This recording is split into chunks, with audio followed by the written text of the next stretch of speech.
Hi friends. ప్రస్తుతం 10th class complete అయ్యి మంచి మార్కులతో మరి ఇంటర్మీడియట్ చేరాలని చాలామంది కూడా ఆలోచనలో ఉన్నారు. కొంతమంది దాదాపుగా 550 పైచిలకు వచ్చి స్కూల్ టాపర్లుగా ఉన్నటువంటి వాళ్ళు, మండలం ఫస్ట్ వచ్చినటువంటి వాళ్ళు కూడా ఈ యొక్క త్రిబుల్ ఐటీ ఆర్జీయూకేఐటీలో సీటు వస్తుంది మరి చేరాలనేటువంటి ఆలోచనలో కూడా ఉన్నారు. అయితే ఇప్పుడు ఒక్కసారి ఈ యొక్క త్రిబుల్ ఐటీల యొక్క పరిస్థితి ఏమిటి, మరి ఇంటర్ చేరితే పరిస్థితి ఏమిటి, ఎవరు ట్రిపుల్ ఐటీ చేరాలి, ఎవరు ఇంటర్ చేరాలి అనేటువంటి దాని గురించి మనం ఈరోజు సెషన్ తీసుకుంటున్నాం. ఇది జస్ట్ ఒక సలహా మాత్రమే. తర్వాత ఫైనల్గా మీరు మీ యొక్క ఏ కోర్సులో చేరాలి నిర్ణయించుకోవడానికి అవకాశం అనేటువంటిది మీరే నిర్ణయం తీసుకుంటారు. ఫ్రెండ్స్, మొదటిసారి మన ఛానల్ను చూస్తున్నట్లయితే సబ్స్క్రైబ్ చేసుకోండి, లైక్ చేయండి. ఖచ్చితంగా 10th కంప్లీట్ అయినటువంటి వాళ్ళు ఇప్పుడు మనం చెప్పేటువంటి విషయాన్ని కూలంకషంగా వినండి. త్రిబుల్ ఐటీలలో అయితే ప్రస్తుతం మంచి మెరిట్ ఉన్నటువంటి స్టూడెంట్స్ ఎవరు కూడా చేరొద్దని నేను చెప్తాను. ఈ మాట వినగానే చాలామంది కూడా ఇదేంటి ఇలా చెప్తున్నాడు సారు అని ఒక నెగిటివ్ ఇదిలో ఉంటారు. దాన్ని ఎందుకు నేను చేరొద్దు అంటున్నానో మీకు వివరంగా ఈ వీడియోలో కూడా తెలియజేస్తాను. దాదాపుగా ఈ యొక్క త్రిబుల్ ఐటీ ఆర్జీయూకేఐటీలో మనకి ఇటు ఆంధ్రప్రదేశ్లో నూజివీడు, శ్రీకాకుళం, ఆర్కే వ్యాలీ అంటే ఇడుపులపాయి, బాసర అటు తెలంగాణలో ఉండటం జరిగింది. వీటిల్లో సీటు వస్తుంది, చేరుతున్నారు. ఇవి స్టార్ట్ అయినటువంటి 2008 ఆ ప్రాంతంలో స్టార్ట్ అయినటువంటి సమయంలో మంచి ఫ్యాకల్టీ ఉండేటువంటి వాళ్ళు ఒక 5 సంవత్సరాలు కొత్తగా ఏర్పాటు చేసినటువంటి 5 సంవత్సరాలలో బయటకు వచ్చినటువంటి వాళ్ళు మంచి ప్యాకేజీతో సాఫ్ట్వేర్లుగా కానీ ఇలా అనేక రంగాల్లో స్థిరపడ్డారు. అక్కడి నుంచి వచ్చినటువంటి వాళ్ళు ఇటు యూపీఎస్సీకి ప్రిపేర్ అయ్యి కూడా మంచి సెలక్షన్స్లో కూడా ఉన్నారు. వాళ్ళు ఇష్టమైన రంగంలో వెళ్ళటం జరిగింది. అయితే అదంతా గతం. ప్రస్తుతము నేను ఎందుకు చేరొద్దు అని అంటున్నానంటే, ప్రస్తుతం ఈ యొక్క త్రిబుల్ ఐటీ ఆర్జీయూకేటీల నుంచి ఇటు న్యూజివీడు కావచ్చు, ఆర్కే వ్యాలీ కావచ్చు, ఒంగోలు కావచ్చు, శ్రీకాకుళం కావచ్చు, బాసర కావచ్చు, ఇక్కడి నుంచి వచ్చినటువంటి విద్యార్థులు కొంతమంది దాదాపుగా చెప్పుకోవాలంటే ఒక 5% లేదా 10% మాత్రమే కొంచెం మంచి ప్యాకేజీతో సెటిల్ అవుతున్నారు. రిమైనింగ్ 90% కానీ మనం గమనించినట్లయితే వాళ్ళు మరలా ఏరే కోర్సులు చేసి జాబులు లేక ఉన్నా కూడా 15,000, 20,000 ఈ రేంజ్లో కూడా ఉండటం జరుగుతూ ఉంది. అయితే మరి ఆర్జీయూకేటీ ఈ త్రిబుల్ ఐటీలో చేరకుండా మరి ఏం చేయాలి తెలివిగల పిల్లవాళ్ళు అనేటువంటిది మనం గమనించినట్లయితే అక్కడ కాంటాక్ట్ ఫ్యాకల్టీస్ ఉన్నారు, రెగ్యులర్ అనేటువంటిది లేదు. క్లాసులు కూడా అంత అనుకూలంగా జరగట్లేదు. ఇది నేను ఎలా చెప్తున్నానంటే అక్కడి నుంచి రీసెంట్గా ఒక 2 ఇయర్స్ లాస్ట్ ఇయర్ కావచ్చు, ఇప్పుడు ఈ ఇయర్ కావచ్చు, బయటకు వచ్చినటువంటి వాళ్ళ పరిస్థితిని కానీ గమనించినట్లయితే అంత క్యాంపస్ సెలక్షన్స్ అనేటువంటివి ఎక్కువగా ఉండట్లేదు. ఒక 10% వరకు ఓకే, బాగుంది. మనం ఎక్కువ పర్సెంటేజ్ చూడాలి, రిమైనింగ్ 90%. మరి ఎక్కడ చేరాలి? 10th మంచి మార్కులు దాదాపుగా మనకి త్రిబుల్ ఐటీలో సీట్ వస్తుందంటేనే దాదాపుగా 570, 580 ఇలా ఉంటుంది. గవర్నమెంట్ వాళ్ళు అయితే 560 వచ్చినప్పటికీ కూడా వాళ్ళకి 24 మార్కులు కలిపి సీటు వస్తుంది. ప్రైవేట్ వాళ్ళు అయితే 590, 80 ఆ రేంజ్లో ఉండే వాళ్ళకి రిజర్వేషన్ ఉంటే వస్తుంది. మరి వీళ్ళని ఎందుకు చేరొద్దు అంటున్నానంటే, ఈ ఆర్జీయూకేటీలో 6 సంవత్సరాల కోర్సు ఉంటుందన్నమాట. అంటే ఇంటర్మీడియట్ టు బీటెక్.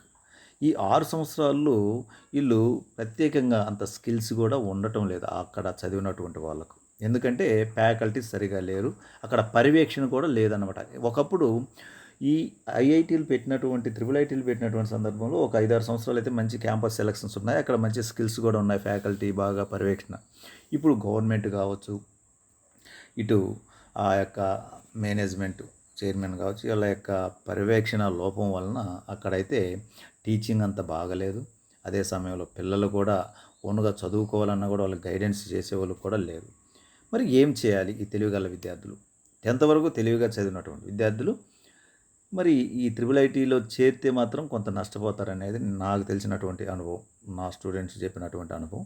మరి ఏం చేయాలంటే, ఒక మంచి కాలేజీలో, అది గవర్నమెంటా ప్రైవేట్ అనేది పక్కన పెడితే వాస్తవం చెప్పాలంటే ఇప్పుడు చిన్న చితక టౌన్లలో ఉండేటువంటి వాటిల్లో ఇంటర్మీడియట్లో 1000 మార్కులకి దాదాపుగా 980, 970 వస్తున్నాయి. కానీ వాళ్ళకి ఎంసెట్లో ర్యాంకులు అయితే అసలు రావటం లేదు. అంటే పరీక్షల కోసం ప్రశ్నలు చదివించి మార్కులు తెప్పిస్తున్నారు. అటువంటి ప్రైవేట్ కాలేజీల్లో కూడా చేరొద్దు, చిన్న చిన్న టౌన్లో ఉండేటువంటి.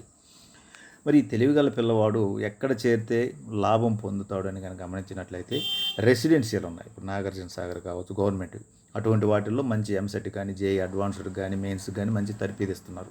లేదంటే ఎక్కడైతే ప్రైవేట్ కాలేజీలు కావచ్చు, ఏవైనా కావచ్చు, నేను పేర్లు అయితే చెప్పట్లేదు కానీ అది నారాయణ కావచ్చు, చైతన్య కావచ్చు, లేదంటే ఎస్ఆర్ కాలేజ్ కావచ్చు, ఇంకోటి తిరుమల, ఇట్లా కొన్ని భాష్యం, ఇట్లా కొన్ని ఉన్నాయి మంచి కాలేజెస్.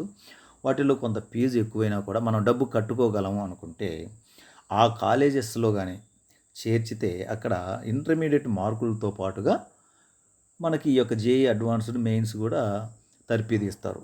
తప్పని పరిస్థితి మనకు. మరలా రెసిడెన్షియల్లో కూడా బాగానే ఉంది, గవర్నమెంట్ రెసిడెన్షియల్లో కూడా. వాటిల్లో ఏదైనా ఏపీఆర్ చేసి రాసుకొని ఇటు డబ్బు కట్టలేనటువంటి వాళ్ళు ఇంటర్మీడియట్కి వెళ్ళటం, లేదంటే డబ్బు ఉండేటువంటి వాళ్ళు ఇట్లా ప్రైవేట్ కొంచెం మంచి కాలేజీలు చేరి ఇటు ఎంసెట్కి కావచ్చు, జేఈ అడ్వాన్స్డ్ మెయిన్స్కి కావచ్చు చదువుకొని మంచి ర్యాంక్ తెచ్చుకొని ఇటు కంప్యూటర్ సైన్స్ వైపు వెళ్ళేదానికి అవకాశం అయితే ఉంది. ప్రైవేట్ కాలేజీలైనా కూడా చిన్న చిన్న కాలేజీల్లో మార్కులు చూసి మోసపోవద్దని చెప్తున్నాను. పెద్ద కాలేజీలో డబ్బులైనా కూడా చేర్చండి. మరి ఇంక ఆర్జీవికేఐటీలో మరి ఇంకెవరు చేరాలి? అందరు ఇట్లా వెళ్ళిపోతే మీరు ఎట్లా చెప్తున్నారు అనేటువంటి డౌట్ రావచ్చు. డబ్బు కట్టుకోలేనటువంటి వాళ్ళు, అంటే ఇంటర్మీడియట్ కూడా చదివేటువంటి స్తోమత లేని వాళ్ళు కావచ్చు, అదే సమయంలో మరి ఈ యొక్క ప్రైవేట్కి వెళ్ళలేనటువంటి వాళ్ళు కొంతమంది మరి చేరి వాళ్ళు ఓన్ ఇంట్రెస్ట్తో బాగా చదువుకోగలిగితే కొంత ప్రయోజనం ఉంటుంది. వాళ్ళలో ఆ టాప్ 10 అన్నాం కదా, ఆ టాప్ 10% వీళ్ళు క్లిక్ అయ్యేదానికి కూడా అవకాశం ఉంది. కాబట్టి మిత్రులారా, ఇప్పుడు నేను చెప్పినటువంటి ఆలోచనతో చూడండి, మీరు కూడా ఎంక్వైరీ చేయండి. త్రిబుల్ ఐటీలో ఉన్నటువంటి నూజివీడు కావచ్చు, ఇడుపులపాయ కావచ్చు, ఒంగోలు, శ్రీకాకుళం, బాసరాలో మరి చేరిన వాళ్ళ యొక్క క్యాంపస్ సెలక్షన్స్ ఎట్లా ఉన్నాయి? చాలామంది నాకు తెలిసినటువంటి వాళ్ళు మరలా బయటకు వచ్చి వాళ్ళు ఏరియా కోచింగ్లు, లేదంటే ఇలా గవర్నమెంట్ జాబ్స్ కావచ్చు, ఇంకోటి కావచ్చు, ఇలా ట్రై చేస్తూ ఉన్నారు. అందువల్ల ఇప్పుడు అంతా ఆర్జీవికేఐటీ, త్రిబుల్ ఐటీలు అంత అయితే చెప్పుకోదగ్గ సెలక్షన్స్ అయితే రావట్లేదు. ఇంటర్మీడియట్ మీరు చదివే స్తోమతగా ఉంటే డబ్బు పెట్టుకొని, లేదంటే ఈ యొక్క రెసిడెన్షియల్లో చదివి ఎంసెట్ అయినా, లేదంటే జేఈ అడ్వాన్స్డ్ మెయిన్స్ అయినా కూడా మంచి తర్ఫీదు ఇచ్చేటువంటి కాలేజ్, అది ప్రైవేట్ గవర్నమెంట్ అనేది పక్కన పెడితే మంచి కాలేజీలో చేరితే వాటిల్లో సీట్ వస్తే మంచి లైఫ్ ఉంటుంది అనేటువంటిది నా యొక్క వ్యక్తిగత అభిప్రాయం. మరి దీన్ని ఆలోచించి మీరు నిర్ణయం తీసుకుంటారు అనుకుంటున్నాను. ఎవరైనా ఈ వీడియో కానీ ఆర్జీవికేఐటీలో చదువుతున్నటువంటి, త్రిబుల్ ఐటీలో చదువుతున్నటువంటి విద్యార్థులు చూస్తే కామెంట్ బాక్స్లో కామెంట్ చేయండి. ఏమని అంటే అక్కడ ఎలా ఉంది పరిస్థితులు అనేటువంటివి. ఓకే ఫ్రెండ్స్, ఇది ఈనాటి విశేషం. మరో వీడియోతో మేము ముందుకు వస్తాం. అంతవరకు సెలవు. తప్పుగా అనుకోవద్దు ఎవరు కూడా. ఉన్న వాస్తవం అయితే ఇది.